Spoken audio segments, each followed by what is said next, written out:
हरे कृष्णा। ओम नमो भगवते वासुदेवाय। प्रिय श्रोताओं, आप सभी का हमारे YouTube चैनल त्योहार गाइड पर हार्दिक स्वागत है। इस वीडियो में आज हम सभी श्रवण करेंगे मोहिनी एकादशी व्रत की पौराणिक कथा। तो सभी प्रेम से बोलिए लक्ष्मी नारायण की जय, भगवान श्री कृष्ण की जय। हिंदू धर्म में एकादशी तिथि का खास महत्व होता है। यह तिथि भगवान विष्णु को समर्पित होती है। वैसे तो हर महीने में दो एकादशी तिथि होती है, एक शुक्ल पक्ष में और एक कृष्ण पक्ष में। इस प्रकार से एक वर्ष में कुल 24 एकादशी पड़ती है। एकादशी तिथि को श्री हरि की पूजा की जाती है। वैसे तो सभी एकादशियां महत्वपूर्ण मानी गई है, लेकिन वैशाख मास के शुक्ल पक्ष में पड़ने वाली एकादशी का विशेष महत्व है। हिंदू पंचांग के अनुसार वैशाख माह की शुक्ल पक्ष की एकादशी तिथि को मोहिनी एकादशी का व्रत रखा जाता है। इस बार यह व्रत 27 अप्रैल दिन सोमवार को रखा जाएगा। इस दिन भगवान विष्णु के मोहिनी स्वरूप की पूजा की जाती है। मोहिनी एकादशी वह दिन है जब भगवान विष्णु ने अपने मोहिनी रूप में प्रकट होकर अमृत का वितरण किया और संसार में माया का नाश किया। श्रद्धा पूर्वक इस एकादशी का पालन करने से नकारात्मक कर्म नष्ट होते हैं, मन को शांति मिलती है और शुद्ध भक्ति का मार्ग खुलता है। मोहिनी एकादशी की महिमा इतनी व्यापक है कि प्राचीन ग्रंथों में कहा गया है कि इस दिन की कथा सुनने मात्र से भी आध्यात्मिक मुक्ति प्राप्त हो सकती है। यह दिन भौतिक जीवन की जटिलताओं से बोझिल लोगों के लिए एक दुर्लभ संक्षिप्त मार्ग प्रदान करता है। इस व्रत का प्राथमिक लाभ संसारिक भ्रमों का नाश है। पौराणिक कथा के अनुसार समुद्र मंथन के दौरान जब अमृत कलश प्राप्त हुआ, तब देवताओं और राक्षसों के बीच उसे पाने को लेकर विवाद होने लगा। इस स्थिति में देवताओं ने भगवान विष्णु से मदद मांगी।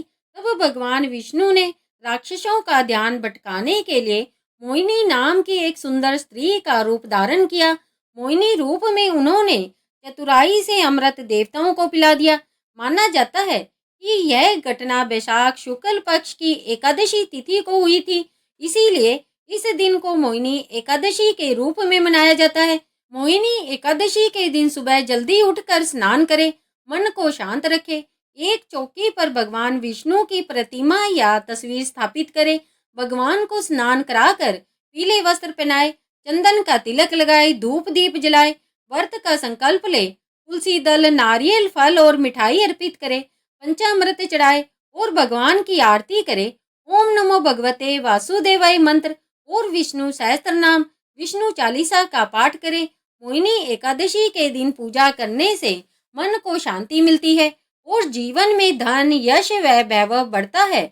इस दिन भगवान विष्णु और माता लक्ष्मी की विशेष रूप से पूजा की जाती है और व्रत भी रखा जाता है। मान्यता है कि इस व्रत के प्रभाव से अनजाने में किए गए पाप समाप्त हो जाते हैं और भगवान विष्णु का आशीर्वाद प्राप्त होता है।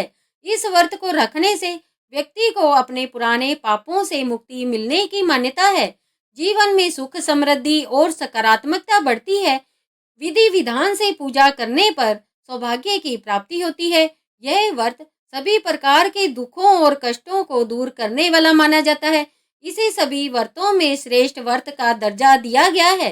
एकादशी को भगवान विष्णु का विशेष दिन माना जाता है, इसीलिए इसका महत्व अधिक होता है। धार्मिक मान्यताओं के अनुसार इस व्रत का फल यज्ञ और बड़े धार्मिक कर्मों से भी अधिक होता है। इस व्रत से मिलने वाले पुण्य से पितरों को तृप्ति मिलती है। स्कंद पुराण के अनुसार इसे करने से जाने अनजाने में हुए समस्त पाप समाप्त हो जाते हैं। इस व्रत के प्रभाव से मनुष्य मोह जाल से छुटकारा पाकर विष्णु लोक को प्राप्त करता है। मान्यता है कि मोहिनी एकादशी की शाम को तुलसी के पौधे के पास घी का दीपक जलाना अत्यंत शुभ होता है। इससे घर में शांति बनी रहती है और नकारात्मकता दूर होती है। एकादशी की शाम घर के मुख्य दरवाजे पर दीपक जलाना भी शुभ माना जाता है। इससे घर में लक्ष्मी का आगमन होता है और आर्थिक तंगी दूर होती है। इस दिन शाम के समय विष्णु चालीसा का पाठ करें या ओम नमो भगवते वासुदेवाय मंत्र का जाप करें। इससे मन को शांति मिलती है और आध्यात्मिक ऊर्जा बढ़ती है। अब आइए सुनते हैं मोहिनी एकादशी व्रत की पौराणिक कथा। धर्मराज युधिष्ठिर कहने लगे कि हे कृष्ण, विशाख मास की शुक्ल पक्ष की एकादशी का क्या नाम है तथा उसकी कथा क्या है? इस व्रत की क्या विधि है? यह सब विस्तार पूर्वक बताइए। श्री कृष्ण कहने लगे कि हे धर्मराज, मैं आपसे एक कथा कहता हूँ जिसे मैं ऋषि वशिष्ठ ने श्री रामचंद्र जी से कही थी। एक समय श्री राम बोले कि हे गुरुदेव, कोई ऐसा व्रत बताइए जिससे समस्त पाप और दुख का नाश हो जाए। मैंने सीता जी के वियोग में बहुत दुख भोगे हैं। मैं ऋषि वशिष्ठ बोले, हे राम, आपने बहुत सुंदर प्रश्न किया है। आपकी बुद्धि अत्यंत शुद्ध तथा पवित्र है। यद्यपि आपका नाम स्मरण करने से मनुष्य पवित्र और शुद्ध हो जाता है, तो भी लोकहित में यह प्रश्न अच्छा है। विशाख मास में जो एकादशी आती है उसका नाम मोहिनी एकादशी है। इसका व्रत करने से मनुष्य सब पापों तथा दुखों से छूटकर मोह जाल से मुक्त हो जाता है। मैं इसकी कथा कहता हूँ, इसे ध्यान पूर्वक सुनो। सरस्वती नदी के तट पर भद्रावती नाम की एक नगरी में दूती नामक चंद्रवंशी राजा राज करता था। वहाँ धन धान्य से संपन्न वह पुण्यवान धनपाल नामक वैश्य भी रहता था। वह अत्यंत धर्मालु और विष्णु भक्त था। उसने नगर में अनेक भोजनालय, प्याऊ, कुएं, सरोवर, धर्मशाला आदि बनवाए थे। सड़कों पर आम, जामुन, नीम आदि के अनेक वृक्ष भी लगवाए थे। उसके 5 पुत्र थे, सुमना, सद्बुद्धि, मेधावी, सुकृति और दृष्ट बुद्धि। इनमें से 5वां पुत्र दृष्ट बुद्धि महापापी था। वह पितरों आदि को नहीं मानता था। वह वैश्य दुराचारी मनुष्यों की संगति में रहकर जुआ खेलता और पर स्त्री के साथ भोग विलास करता तथा मद्यपान और मांस का सेवन करता था। इसी प्रकार अनेक कुकर्मों में वह पिता के धन को नष्ट करता रहता था। इन्हीं कारणों से त्रस्त होकर पिता ने उसे घर से निकाल दिया था। घर से बाहर निकलने के बाद वह अपने गहने कपड़े बेचकर अपना जीवन निर्वाह करने लगा। जब सब कुछ नष्ट हो गया तो वेश्या और दुराचारी साथियों ने उसका साथ छोड़ दिया। अब वह भूख प्यास से अति दुखी रहने लगा। कोई सहारा न देख वह चोरी करना सीख गया। एक बार वह पकड़ा गया तो वैश्य का पुत्र जानकर चेतावनी देकर छोड़ दिया गया, मगर दूसरी बार फिर पकड़ में आ गया। राजा की आज्ञा से इस बार उसे कारागार में डाल दिया गया। कारागार में उसे अत्यंत दुख दिए गए। बाद में राजा ने उसे नगरी से निकल जाने को कहा। वह नगरी से निकलकर वन में चला गया। वहां वन्य पशु पक्षियों को मारकर खाने लगा। कुछ समय पश्चात वह बेलिया बन गया और धनुषवान लेकर पशु पक्षियों को मार मार कर खाने लगा। एक दिन भूख प्यास से व्यथित होकर वह खाने की तलाश में घूमता हुआ कौंडल्य ऋषि के आश्रम में पहुंच गया। उस समय बैसाख मास था और ऋषि गंगा स्नान कर वापिस अपनी कुटिया में आ रहे थे। उनके भीगे वस्त्रों के छींटे उस पर पड़ने से उसे कुछ सद्बुद्धि प्राप्त हुई। वह कौंडल्य मुनि से हाथ जोड़कर कहने लगा, हे मुनि, मेरे जीवन में मैंने बहुत ज्यादा पाप किए हैं। आप मेरे इन पापों से छूटने का कोई साधारण बिना धन का उपाय बताइए। उसके दीन वचन सुनकर मुनि ने प्रसन्न होकर कहा कि तुम बैसाख शुक्ल की मोहिनी नामक एकादशी का व्रत करो, इससे समस्त पाप नष्ट हो जाएंगे। मुनि के वचन सुनकर वह अत्यंत प्रसन्न हुआ और उनके द्वारा बताई गई विधि के अनुसार उसने मोहिनी एकादशी का व्रत किया। हे राम, इस व्रत के प्रभाव से उसके सब पाप नष्ट हो गए और अंत में वह गरुड़ पर बैठकर विष्णु लोक को गया। इस व्रत से मोह आदि सब नष्ट हो जाते हैं। संसार में इस व्रत से श्रेष्ठ कोई भी व्रत नहीं है। इसके मातम्य को पढ़ने से अथवा सुनने से 1000 गौदान का फल प्राप्त होता है।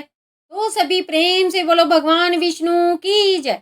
चलिए अब हम सभी श्रवण करते हैं एकादशी व्रत की दूसरी पौराणिक कथा। प्राचीन समय में रुक्मांगद नामक एक प्रसिद्ध सार्वभौम नरेश थे। भगवान की आराधना ही उनका जीवन था। वे चराचर जगत में अपने आराध्य भगवान ऋषिकेश के दर्शन करते तथा भगवान विष्णु की सेवा की भावना से ही अपने राज्य का संचालन करते थे। वे सभी प्राणियों पर क्षमा भाव रखते थे। राजा रुक्मांगद ने अपने जीवन में अपनी समस्त प्रजा एवं परिवार सहित एकादशी व्रत के अनुष्ठान का नियम धारण कर रखा था। एकादशी के दिन राज्य की ओर से घोषणा होती थी कि आज एकादशी के दिन 8 वर्ष से अधिक और 85 वर्ष से कम आयु वाला जो भी मनुष्य अन्न खाएगा वह राजा की ओर से दंडनीय होगा। एकादशी के दिन सभी लोग गंगा स्नान एवं दान पुण्य करते थे। धर्म के प्रभाव से उस राज्य की प्रजा सर्वथा सुखी और समृद्ध थी। राजा रुक्मांगद का गृहस्थ जीवन पूर्ण रूप से सुखमय था। उन्होंने पीताम्बरी भगवान विष्णु की आराधना करते हुए मनुष्य लोक के उत्तम भोग भोग रखे थे। उनकी पतिव्रता पत्नी संध्यावली साक्षात भगवती लक्ष्मी का दूसरा रूप थी। वह सभी दृष्टि से पति का सुख संपादन करने में अद्वितीय थी। पति का सुख ही रानी संध्यावली का जीवन था। पति की सेवा वह अपने हाथों से करती थी। उनका पुत्र धर्मांगद गुणों में अपने पिता के अनुरूप ही था। उसकी भी बुद्धि भगवान विष्णु के चरणों में लग गई थी। वह अपने माता पिता का आज्ञाकारी था। उसमें संचालन की पूर्ण योग्यता थी। वह भी प्रजापालक एवं प्रजा की रक्षा में सदा तैयार रहता था। राजा रुक्मांगद ने अपने पुत्र धर्मांगद के गुणों से प्रसन्न होकर राज्य संचालन का भार उसके कंधों पर देना आरंभ कर दिया। भगवान श्री हरि की आराधना एवं एकादशी व्रत के प्रभाव से राज्य में समस्त प्रजा सुखी एवं समृद्ध थी। मृत्यु के पश्चात सभी बैकुंठ धाम में जाने लगे। नरक के द्वार तक कोई जाता ही नहीं था। संपूर्ण नरक सूना हो गया। सूर्यपुत्र यमराज एवं चित्रगुप्त दोनों के लिए कोई कार्य रहा ही नहीं। जब सभी प्रजाजन बैकुंठ जाने लगे तभी यमराज इन्हें दंड दे और चित्रगुप्त किन के कर्मों का हिसाब रखे। अंत में वे ब्रह्मा जी की सभा में पहुंचे। उन्होंने ब्रह्मा जी से रुक्मांगद के प्रभाव का वर्णन करते हुए कहा, पितामह, भगवान विष्णु की आराधना एवं एकादशी व्रत के प्रभाव से समस्त प्राणी बैकुंठ धाम को प्राप्त हो रहे हैं। नरक में कोई प्राणी आ ही नहीं रहा है। लंबे समय से हम लोग व्यर्थ बैठे हैं।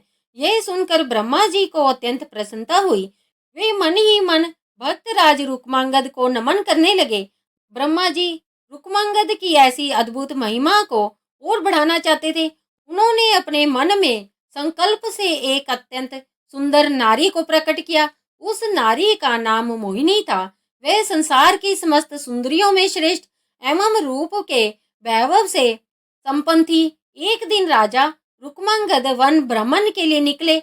उसी वन में वह मोहिनी अत्यंत मधुर वीणा बजा रही थी। उस रूप राशि को देखकर राजा रुक्मांगद उस पर मोहित हो गए। राजा ने मोहिनी से विवाह की याचना की। मोहिनी मुस्कुराते हुए एक शर्त रख कर बोली, महाराज, समय पर मैं जो कहूँ आपको उसका पालन करना होगा। राजा ने मोह के वशीभूत होकर वह शर्त स्वीकार कर ली और वे मोहिनी के साथ अपनी राजधानी लौट आए। वहां वे मोहिनी के साथ सुख से समय व्यतीत करने लगे। युवराज धर्मांगद ने शासन की पूर्ण योग्यता प्राप्त कर ली। उसने भूमंडल के सभी मंडलों को जीत कर उन पर अपना शासन जमा लिया तथा अनेक बहुमूल्य रत्न मणियां लाकर अपने पिता को अर्पित की। धर्मांगद के राज्य से प्रसन्न होकर रुक्मांगद ने अपनी संपूर्ण शासन व्यवस्था उसे सौंप दी और एक योग कन्या से धर्मांगद का विधि पूर्वक विवाह करा दिया। ब्रह्मा जी ने मोहिनी को राजा रुक्मांगद की परीक्षा के लिए ही भेजा था। सुख पूर्वक बहुत समय व्यतीत होने पर एक दिन वह अवसर आया जब रुक्मांगद का एकादशी व्रत निर्विघ्न चल रहा था। वे एकादशी के दिन कभी अन्न ग्रहण नहीं करते थे। सदैव की भांति वे घोषणा करा देते, मनुष्यों, तुम सब अपने वैभव के अनुसार एकादशी के दिन चक्र सुदर्शनधारी भगवान विष्णु की पूजा करो। जो भगवान विष्णु का लोक प्रदान करने वाले मेरे इस धर्म सम्मत वचन का पालन नहीं करेगा, निश्चय ही उसे कठोर दंड दिया जाएगा। एक दिन मोहिनी अपने पति रुक्मांगद से एकादशी के दिन अन्न खाने के लिए आग्रह करने लगी। उसने हठ पूर्वक कहा कि गृहस्थ राजा को जो सदैव परिश्रम करता है कभी भी अन्न नहीं छोड़ना चाहिए। राजा ने मोहिनी को बहुत समझाया। उन्होंने शास्त्रों का प्रमाण देकर बताया कि एकादशी के दिन जो भी अन्न खाता है वह पाप का भागी और नरकगामी होता है। किंतु मोहिनी अपने हठ पर अटल रही। मोहिनी ने राजा को विवाह के समय दी हुई अपनी शर्त को याद दिलाया कि जो मैं कहूंगी उनका आपको पालन करना होगा, अन्यथा असत्यवादी हो जाएंगे एवं सत्य का त्याग करने से आपको पाप का भागी होना पड़ेगा।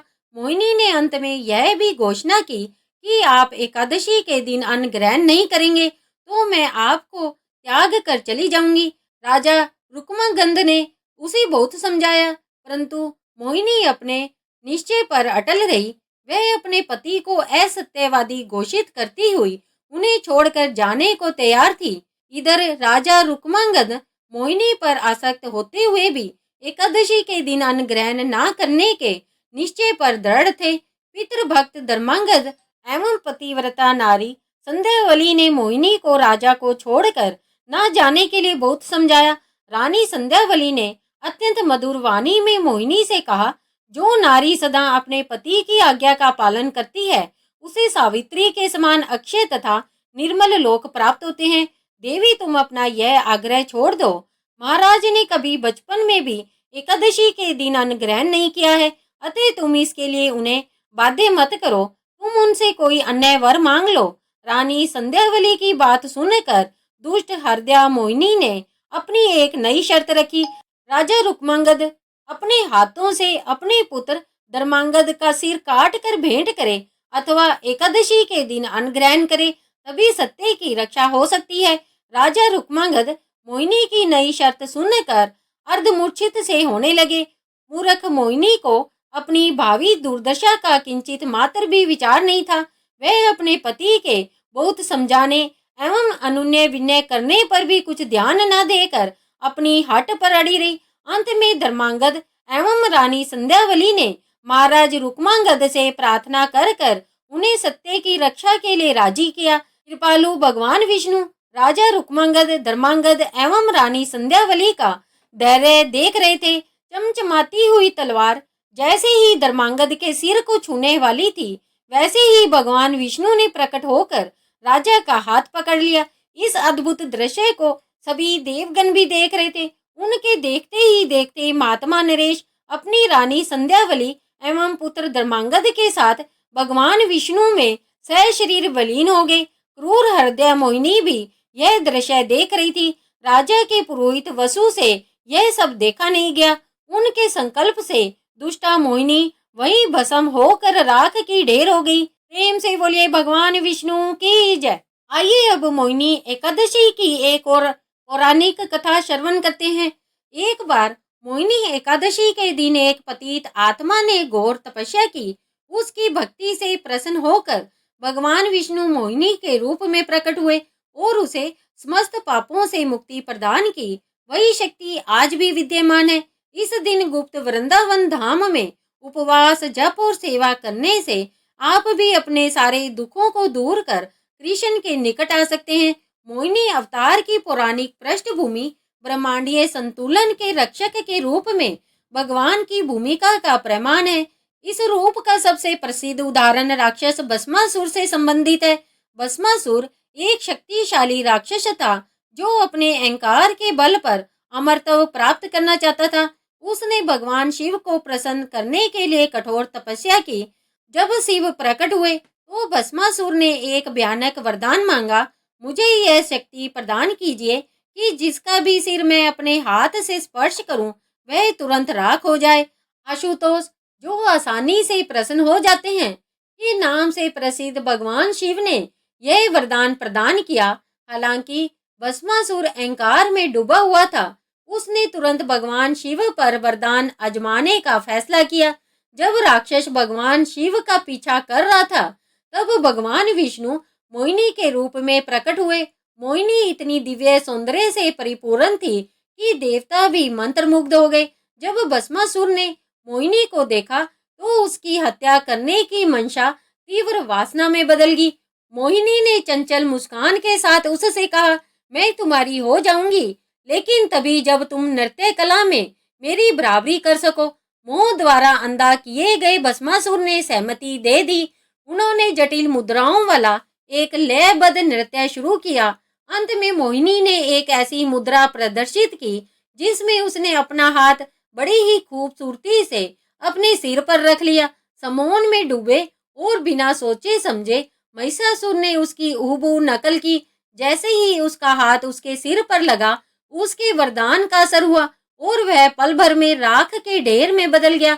इस अवतार के माध्यम से भगवान विष्णु हमें यह सिखाते हैं कि यद्यपि भौतिक संसार आकर्षण से भरा है, लेकिन यह भगवान का ज्ञान ही है जो ब्रह्मांड के परम कल्याण के लिए इन शक्तियों को निर्देशित करता है।